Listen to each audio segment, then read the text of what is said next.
फिल्मों में जो प्रेम कहानियां दिखाई जाती है, हालांकि वो कई कई बार वास्तविक जीवन की घटनाओं से प्रेरित होती है। अलग मजहब, अलग जाति और सामाजिक बंधों में अटके हुए इन लोगों का मिलना बचड़ना इन कहानियों का मुख्य आधार बन जाता है। जरा सोचिए, ऐसी कठिन परिस्थितियों का सामना करते हुए जो प्रेम कहानियां अपने मंजिलों को पा लेती है, जिंदगी जीते हुए अपने प्रेम के ऊपर, अपने रिश्ते के ऊपर कुछ ज्यादा ही फक्र महसूस करते होंगे। हालांकि सिनेमा का आविष्कार होने से पहले लोक कलाओं में, नाटकों में प्रेम कहानियों का ज्यादातर हिस्सा देखने को मिलता था। समाज में और सामाजिक परिस्थितियों में जिस तरह से बदलाव आते गए, सिनेमा का भी प्रेम कहानियों की तरफ देखने का नजरिया बदलता गया। करण जौहर की कंपनी की नॉन फिक्शन सीरीज है लव स्टोरी, जो वैलेंटाइन डे के सुनहरे मौके पर रिलीज हो गई है, जिस सीरीज में कुल मिलाकर 6 कहानियां देखने को मिलती है। रियल लाइफ में भी कई बार ऐसी प्रेम कहानियां सुनने को मिलती है। सच में ये कहानियां सुनने के बाद में ऐसा लगता है कि इनके ऊपर तो पूरी की पूरी फिल्म बननी चाहिए। लव स्टोरी की सबसे बड़ी खूबसूरती इन कहानियों की सच्चाई में देखने को मिलती है। इन कहानियों में जो भी ट्विस्ट और टर्न देखने को मिलते हैं,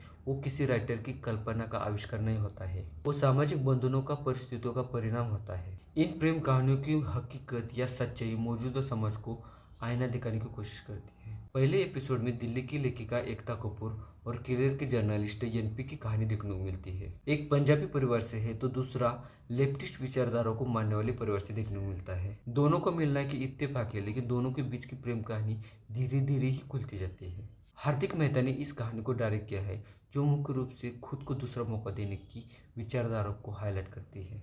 दूसरी प्रेम कहानी लव ऑन एयर में देखने को मिलती है, जिसके निकोलस और रजनी मुख्य किरदार होते हैं। इस प्रेम कहानी की शुरुआत होती है मेघालय की खूबसूरत वादियों में। विवेक सोनी ने इस कहानी को डायरेक्ट किया है। 75 साल के बुजुर्ग कपल की कहानी होम कमिंग में देखने को मिलती है। जब बांग्लादेश अपने आजादी की जंग लड़ रहा था, तब सुनीत और फरीदा की प्रेम कहानी परवान चढ़ रही थी। वैसे तो दोनों भारत में ही रह रहे थे, लेकिन अपने होम टाउन की यात्रा करते हुए अपने प्रेम कहानी को फिर से जी लेने की कोशिश करते हैं। इस कहानी को साजिया इकबाल ने डायरेक्ट किया है। रहा संघर्ष की इस कहानी में एक दलित एक्टिविस्ट और आईटी ग्रेजुएट की कहानी देखने को मिलती है। इनकी कहानी में आदिवासियों के हक की लड़ाई देखने को मिलती है। सारे सामाजिक बंधनों को तोड़कर सफल होने वाली इस प्रेम कहानी को अक्षय इंदिकर ने डायरेक्ट किया है। आगे वाली कहानी में भारतीय दैनिक को अफगानी हुमायूं से प्यार हो जाता है, जो सारे सामाजिक बंधनों को, सरहदों को पार करते हुए अफगानिस्तान तक पहुंच जाती है। इस कहानी में प्यार का ऐसा जिद्दीपन देखने को मिला है, जो समय से और सरहद से परे है। इस कहानी को अर्चना फड़के ने डायरेक्ट किया है। लो बिहाइंड लेबल्स में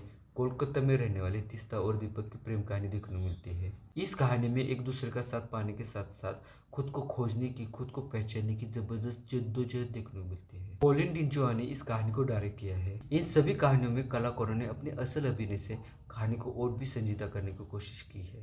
लगभग 6 एपिसोड और 6 कहानियां, जिसमें जिन्होंने विपरीत परिस्थिति होते हुए भी प्रेम करने की कोशिश की और देश और दुनिया की तमाम परेशानियां होते हुए भी अपने मंजिल तक अपने प्रेम को लाने की हिम्मत दिखाई। वैसे देखा जाए तो इन 6 कहानियों में राह संघर्ष की कहानी दिल को छू लेती है। दोनों भी एक दूसरे का सामाजिक जीवन सुधारते हुए हमेशा के लिए एक हो जाते हैं। हालांकि इन 6 कहानियों की बनावट एक जैसी देखने को मिलती है, लेकिन अगर एक ही दिन में एक एपिसोड ऐसे पूरी सीरीज को देखा जाए तो पूरी सीरीज बेहतरीन लगने लगेगी। लव स्टोरी की मेकिंग भी खास गौर करने लायक है। ओरिजिनल फुटेज और वास्तविक किरदार और उन्हें कहानी में बांधते हुए जो शामिल हो चुके कलाकार हैं, उन्हें एक सूत्र में बांधते हुए ये कहानी देखने को मिलती है। अलग अलग कहानियां भारत के अलग अलग राज्यों की खूबसूरती को दिखाती है। सीरीज में जो संगीत देखने को मिलता है, उसके द्वारा संगीतकार ने असल हिंदुस्तान को सच में समझने की कोशिश की होगी। इस वैलेंटाइन डे को अगर फिल्मी कहानियां देख देख के आपका जी भर गया होगा, फिर भी प्यार क्या होता है इस सवाल का अगर उत्तर नहीं मिल रहा, तो लव स्टोरी इस वेब सीरीज को जरूर देख लीजिएगा। लव स्टोरी या ये वेब सीरीज कैसी लगी प्लीज कमेंट करके बताना। मेरा ये रिव्यू अच्छा लगे तो लाइक और मेरे चैनल को सब्सक्राइब जरूर कर देना। मिलते हैं अगले वीडियो में और एक नए रिव्यू के साथ में और एक नई वेब सीरीज के साथ में। तब तक के लिए नमस्कार।